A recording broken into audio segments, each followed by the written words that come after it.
네, 그렇습니다. 2월 입학으로 주제를 잡았고요.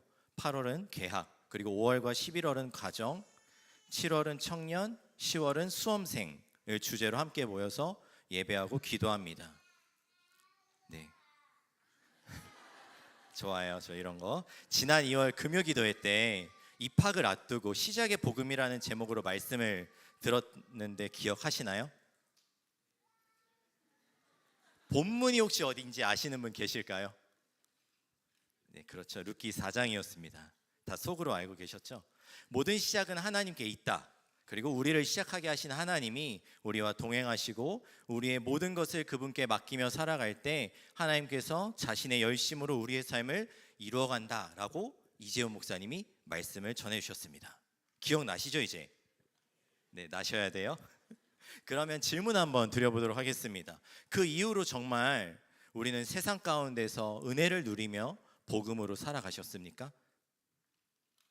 복음으로 살기로 작정했습니다. 그리고 그렇게 시작했습니다. 하나님께 우리의 삶을 맡기고 세상에서 그리스도인답게 살아보기로 결심했습니다. 학업의 자리에서, 직장의 자리에서, 관계의 자리에서, 그 가정에서 그렇게 살기로 우리는 작정했다라는 것입니다. 처음에는 뜨거웠을 것입니다. 정말 잘해봐야지. 하나님 자녀로서 시작하게 하셨으니까 내가 마칠 때까지 한번 복음으로 살아봐야지 라는 마음으로 시작했을 것입니다. 그런데 그 결심을 가지고 세상에 나가면 어떻습니까? 생각처럼 되지 않습니다. 열심히 준비한 그 결과만큼 되지 않는 것이 현실입니다. 직장인으로서 우리가 성실하게 일하지만 때로 인정받지 못할 때가 있습니다. 혹은 다른 사람을 인하여 억울하거나 손해를 감수해야 될 때가 있습니다. 학교에서는 다른 사람에게 용기 내서 다가갔는데 거절감을 느낄 때가 있습니다. 그리고 관계적으로 내가 원하는 대로 되지 않을 때도 있을 것이고, 열심히 공부했는데 여전히 제자리 걸음이거나 내가 원하는 학교와 또 학과가 점점 멀어지는 것을 느낄 때도 있을 것입니다.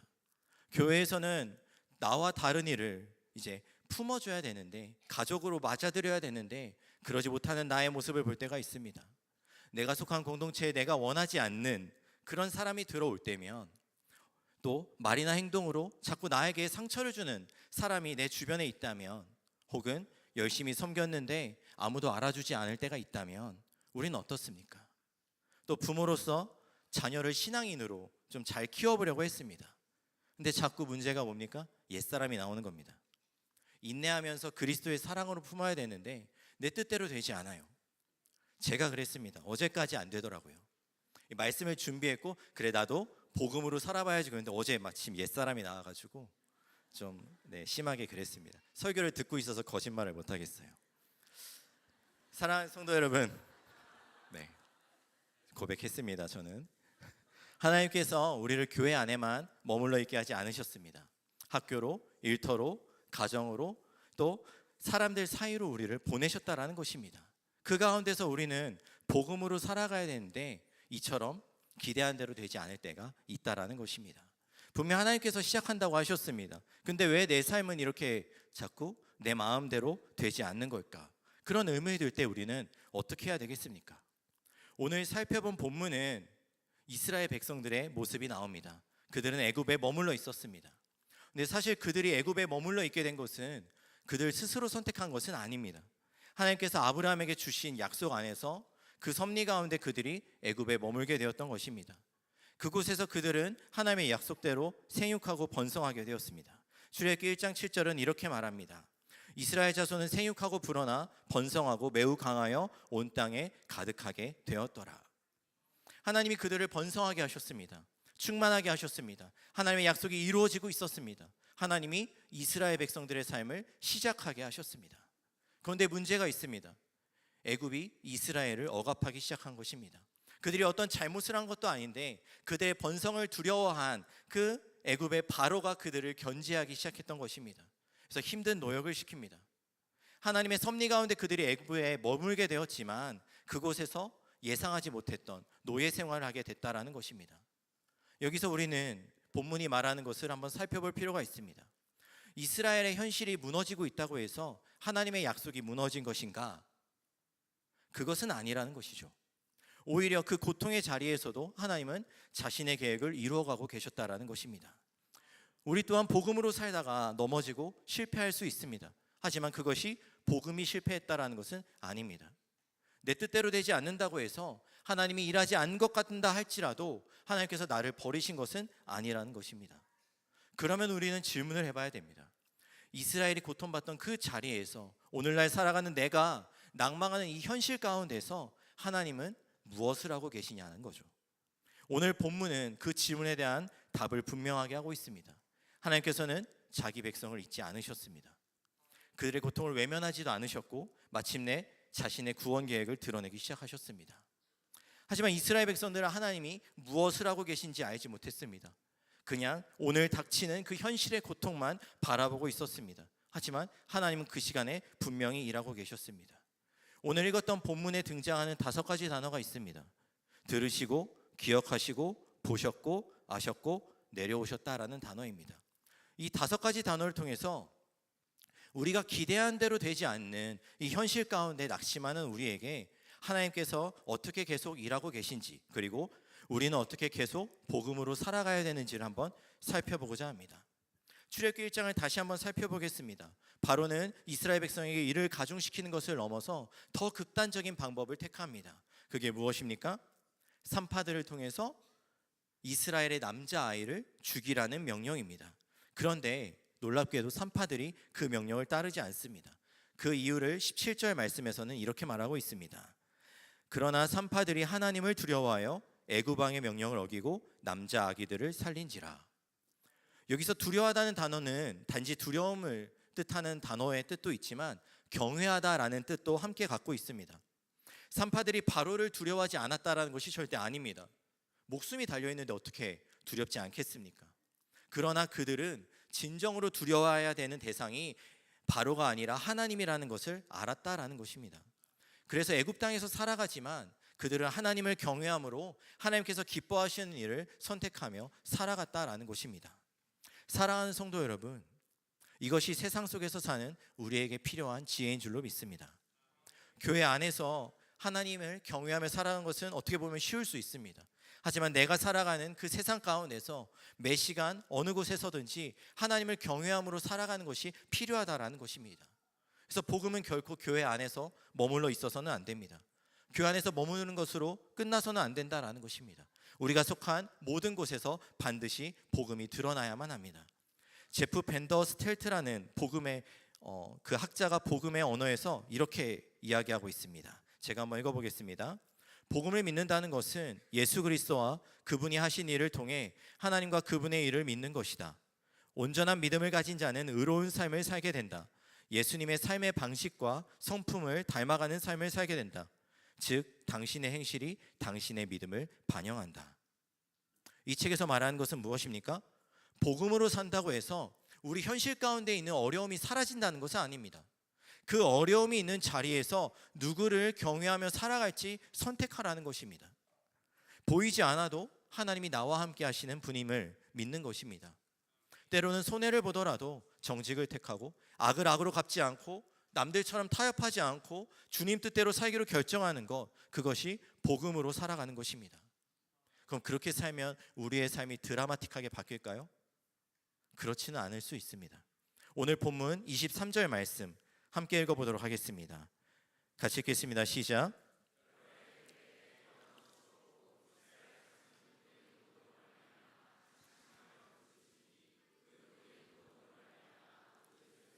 하나님께 상달된지라.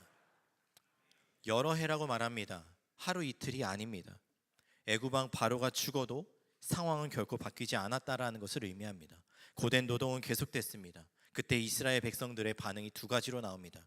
탄식하며 부르짖었다. 원어를 보면 탄식하다는 단어는 괴로움 가운데 한숨을 쉬며 한탄하는 것을 말합니다.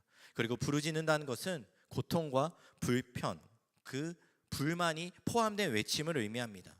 그런데 이 부르짖음을 우리는 당연히 기도라고 생각합니다. 그래서 하나님이 이 기도에 들으셨다라고 생각하지만 원어를 살펴보면 이 2 단어의 목적어, 다시 말하면 대상이 존재하지 않습니다. 즉 대상을 이렇게 지정해서 그래서 이 부르짖고 탄식했다라는 말이 아닙니다. 그저 누구라도 와서 도와달라라는 그런 외침이었다라는 거죠. 마치 우리가 물에 빠졌을 때 살려주세요라고 외치는 것처럼 말이죠. 그런데 그 소리를 누가 듣습니까? 24절 말씀입니다. 제가 읽겠습니다. 하나님이 그들의 고통 소리를 들으시고 하나님이 아브라함과 이삭과 야곱에게 세운 그의 언약을 기억하사. 첫 번째 단어 들으셨다, 원어로 샤마라는 단어입니다. 이 단어는 듣다, 경청하다라는 뜻이 있는데요, 지금 이스라엘 백성이 완벽한 신앙 고백을 담아서 기도해서 하나님이 그 정성을 받으셔서 들으셨다라는 이야기가 결코 아닙니다. 그들이 현실 가운데 너무 힘들어서 그냥 부르짖었는데 하나님은 그 고통 가운데 부르짖는 자신의 백성들의 소리를 들으셨다라는 것입니다. 이것이 우리에게 말하는 것이 무엇입니까? 하나님은 우리의 기도가 완벽하다고 들으시는 분이 아니라는 것입니다. 자기 백성의 작은 신음에도 귀를 기울이시는 분이라는 것입니다. 사랑하는 성도 여러분, 우리가 정말 힘들 때 사실 기도도 안 나올 때가 있지 않습니까? 때로는 기도보다 오히려 하나님을 원망할 때가 있지 않냐라는 것입니다. 예배의 자리, 기도의 자리에 나올 수조차 없는 그 힘든 시기 가운데 아무도 나의 상황과 처지를 모른다고 생각했던 그때가 있습니다. 우리의 한숨, 그리고 부르짖음, 그리고 작은 신음까지도, 하지만 하나님은 듣고 계신다라는 것을 의미합니다. 시편 6편 9절은 이렇게 말합니다. 여호와께서 내 간구를 들으셨으며 여호와께서 내 기도를 받으시리로다. 기도는 나를 듣고 계신 하나님께 그저 나아가는 것입니다. 여러분의 삶 가운데 기도조차 나오지 않는 그런 순간이 있다면 그 자리에서 아무도 의지할 수 없을 것 같은 그때에도 하나님이 여러분의 작은 신음에도 귀를 기울이고 계시다는 사실을 기억하시기 바랍니다. 왜냐하면 하나님은 우리의 아버지시고 우리의 언제나 함께 하시는 분이기 때문입니다. 하나님이 함께 하시기 때문에 우리가 복음으로 살아갈 수 있는 근거가 되는 줄로 믿습니다. 두 번째 살펴볼 단어는 24절에 기억하다, 자카르라는 단어입니다. 이 기억하다는 단어는 하나님께서 보통 자신의 언약, 그리고 특별히 지금은 족장들과 맺은 언약을 언급할 때 사용되는 단어입니다. 하나님이 이스라엘 백성을 잊고 계셨다가 생각했다라는 것이 아닙니다. 그들이 부르짖어서 마침 그들이 있었구나라고 생각했다라는 것이 아닙니다. 성경에서 하나님이 무언가를 기억하셨다라는 것은 그 언약을 잊지 아니하셨다는 것을 넘어서 그 언약에 따라 행동을 하기로 시작하셨다라는 것을 가지고 있습니다. 이스라엘이 번성하게 된 것도 그들의 바로의 위협에서 살아남을 수 있게 되었던 이유 또한 하나님이 함께 하셨기 때문이라는 것입니다. 그리고 하나님은 그들과의 약속을 기억하고 계신다라고 말하는데요, 어떤 약속인지 창세기 15장 13절에서 14절 말씀 함께 읽겠습니다. 같이 읽겠습니다. 시작. 여호와께서 아브라함에게 이르시되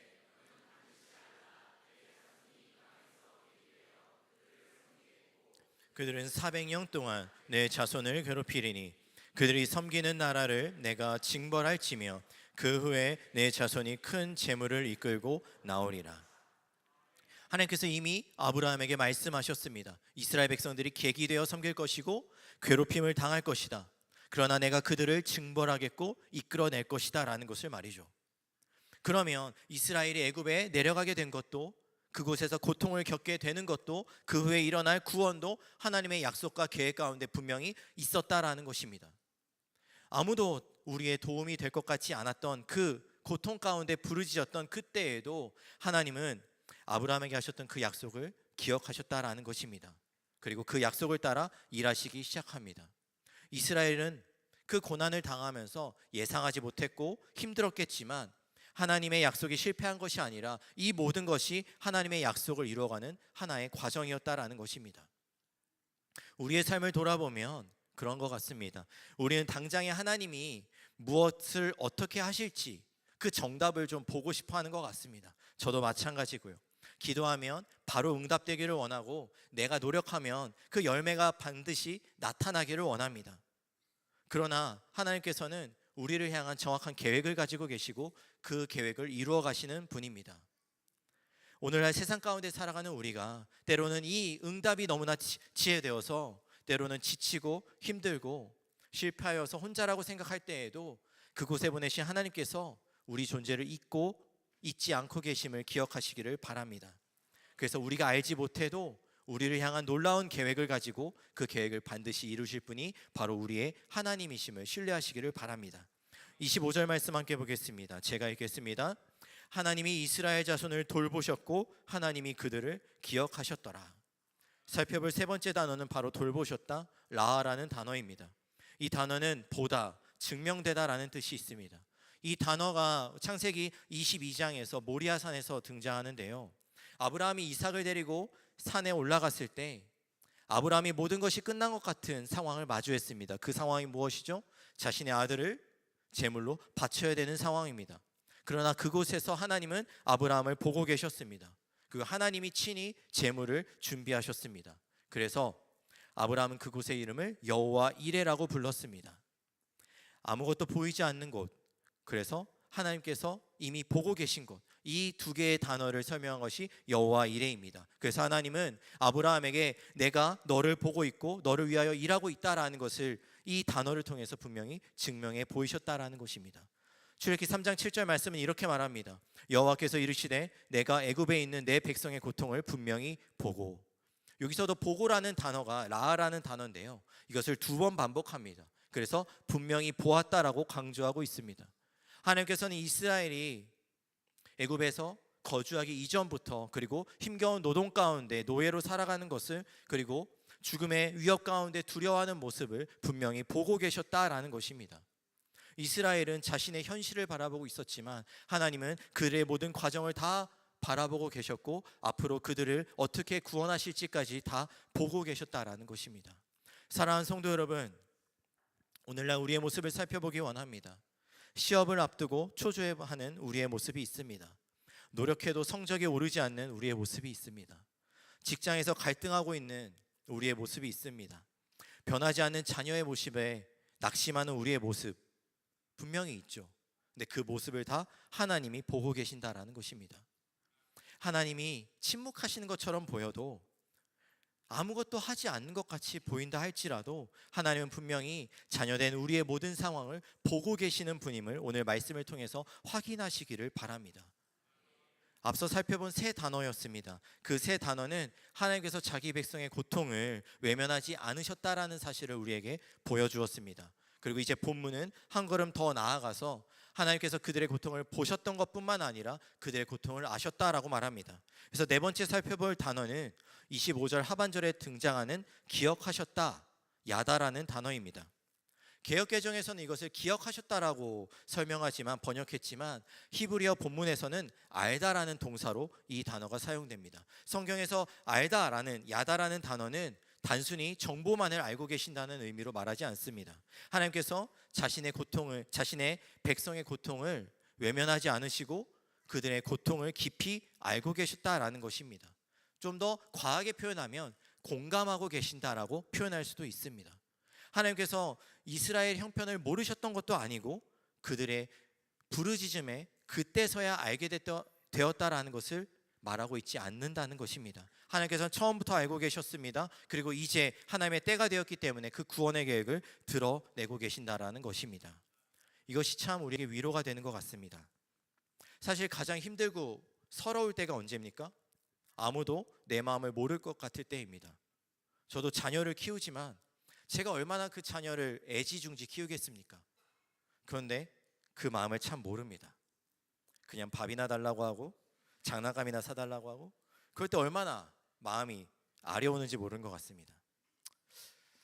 아무도 내 마음을 모를 것 같을 때, 사실 내가 얼마나 애쓰고 있고 힘쓰고 있고 참고 있는지 아무도 모를 것 같이 느낄 때가 있습니다.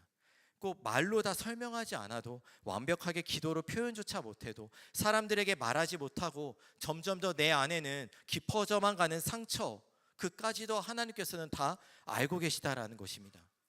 내가 뭐 때문에 힘든지 알고 계시고 왜 한숨을 쉬고 있는지도 알고 계십니다.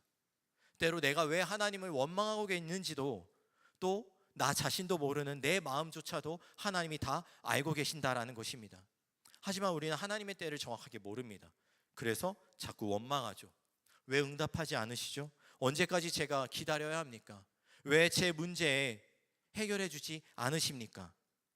그러나 우리의 삶 가운데 응답이 없는다라고 느끼는 그때에도 하나님은 우리의 탄식을 듣고 상황을 알고 보고 계시는 분이라는 것입니다. 하나님의 침묵은 무관심이 아닌 줄로 믿습니다. 이스라엘의 상황을 보면 그렇습니다. 이스라엘이 고통받는 그 여러 해 동안에도 하나님은 언약을 잊지 않고 보고 계셨고 알고 계셨습니다. 이스라엘 백성들의 현실은 아무것도 달라진 것 같이 느껴지지 않았지만 하나님의 구원 계획은 이미 그 전부터 시작되고 있었습니다. 그게 출애굽기 2장을 보면 애굽 왕이 히브리 남자 아이를 죽이라고 했을 때 하나님께서 레위 가정의 한 아이를 준비하면서 시작됩니다. 숨길 수 없을 때 작은 상자 테바에 숨겨서 나일강 그 사이에 두었던 것, 그 아이가 누구죠? 모세죠. 이 테바라는 단어가 성경에서 2번 쓰입니다. 바로 이 작은 갈대 상자, 그리고 노아의 방주를 가리킬 때 사용됩니다. 노아의 때에도 하나님은 심판 가운데 한 사람을 건지시고 준비시켰습니다. 지금 이 이스라엘의 백성들의 상황의 때에도 그 죽음의 위협 가운데도 한 아이를 건지시고 준비하셨다라는 것입니다.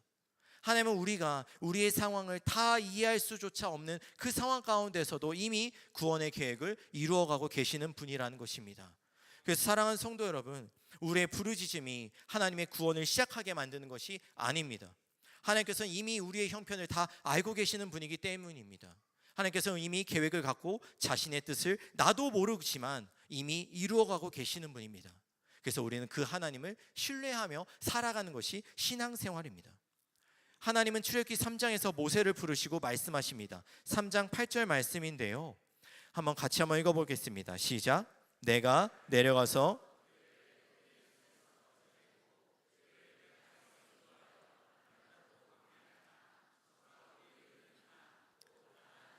헷 족속, 아모리 족속, 브리스 족속, 히위 족속, 여부스 족속의 지방에 데려가려 하노라. 아멘. 오늘 마지막으로 살펴볼 단어는 내려가다라는 야라드라는 단어입니다. 하나님께서 친히 내려오신다 표현합니다. 이스라엘 백성의 고통을 아셨던 하나님께서 멀리서 방관하는 것이 아니라 내려오셔서 간섭하시고 해결하시겠다라고 지금 이야기하고 있습니다. 당시 고대 근동에서 바라보는 신은 전반적으로 인간의 삶에 깊게 관여하는 존재는 아닙니다. 인간이 제사나 의식을 드릴 때 그래서 그 도움을 이렇게 보여주는 그런 존재로 이해하는 경우가 많았습니다. 그런데 성경에서 말하는 신, 하나님은 그런 분이 아닙니다. 백성들이 움직여야 반응하는 분이 아니라 스스로 계획을 가지시고 먼저 움직이는 존재라는 것입니다. 자신의 언약을 기억하고 계셨습니다. 자신의 백성을 사랑하셨습니다. 그래서 그들이 부르짖기도 전에도 이미 구원의 계획을 세우셨습니다. 멀리서 힘내라고 말씀하시는 분이 아니라 자기 백성의 그 고통 가운데 친히 간섭하셔서 구원을 이루시겠다라고 말씀하고 있는 것입니다. 그래서 하나님은 구원을 이루시기 위해 직접 내려오셔서 고통 가운데 있는 자기 백성을 애굽의 손에서 건져내시겠다 말씀하십니다. 여기서 건져낸다는 단어는 구출하다, 해방시킨다라는 단어의 뜻입니다. 하나님은 이스라엘 백성이 부르짖기 전에 이미 모세를 준비하셨습니다. 그리고 자기 백성을 애굽의 손에서 건져하여서 자신의 약속의 땅으로 인도해낼 것입니다. 이 모든 과정 가운데 이스라엘은 완벽하지 않았습니다. 완벽한 믿음을 보인 존재도 아닙니다. 하지만 하나님은 그들의 신음에 들으셨고 기억하셨고 그들의 모든 상황을 보셨고 아셨기 때문에 내려오셔서 그들을 건지시겠다 말씀하십니다. 그래서 모든 구원의 주체는 인간이 아니라 바로 하나님입니다. 그래서 이 하나님께서 훗날 죄와 사망 가운데 있는 자기의 백성 또한 외면하지 않으시고 그들을 구원하시기 위해 직접 내려오십니다. 그 말씀이 요한복음 1장 14절에 기록되어 있는데요, 상반절 말씀 함께 읽겠습니다. 시작.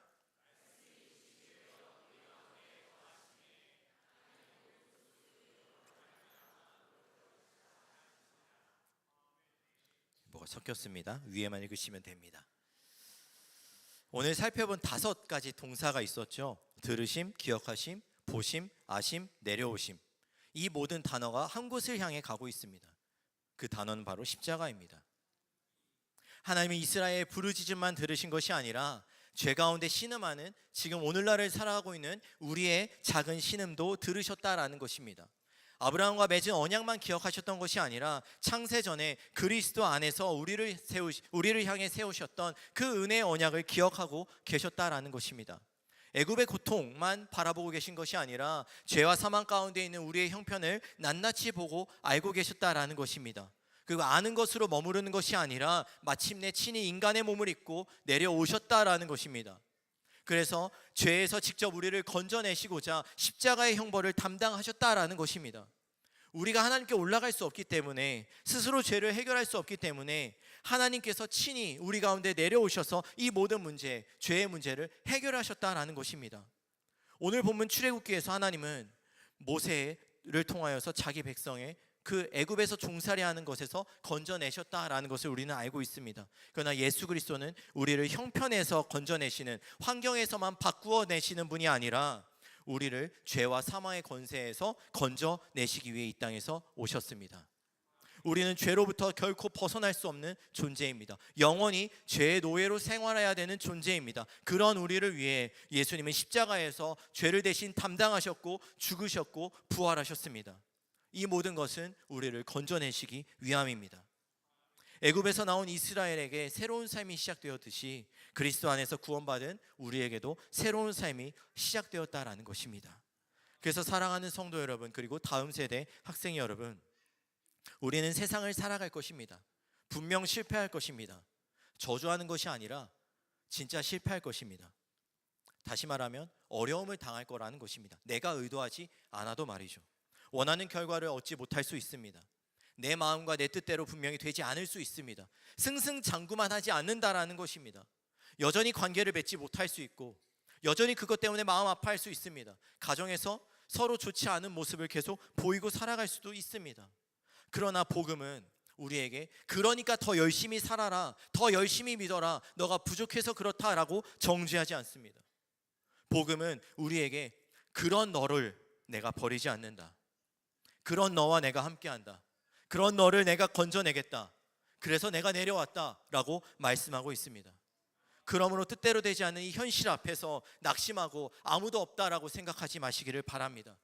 실패감에 젖어서, 좌절감에 젖어서 살아가지 마시기를 바랍니다. 여러분과 언제나 함께 하시는 그 하나님을 바라보고 그분을 기억하고 신뢰하며 복음으로 살아가시기를 축복합니다. 그렇다면 하나님은 왜 이스라엘 백성들을 향한 구원의 계획을 세우셨을까요? 8절 말씀을 다시 한번 보면 그 이유가 나옵니다. 자신이 약속하신 그 땅으로 보내시기 위함입니다. 하나님은 이스라엘 백성을 단지 복 주시기 위해 그들을 건져내신 것이 아니라는 것입니다. 그들을 하나님을 섬기는 백성으로 세우시고 아브라함에게 주셨던 그 약속을 따라 열방 가운데서 하나님의 복을 드러내는 백성으로 세우시고자 그들을 건져내셨다라는 것입니다. 이 부르심이 창세기 12장 3절 말씀과 연결되는데요. 같이 한번 읽어보도록 하겠습니다. 하반절 말씀입니다. 같이 읽겠습니다. 시작. 땅에 아멘. 이스라엘의 구원은 그들만을 위한 구원이 아니었습니다. 이 약속은 궁극적으로 아브라함의 후손으로 오신 예수 그리스도 안에서 성취됩니다.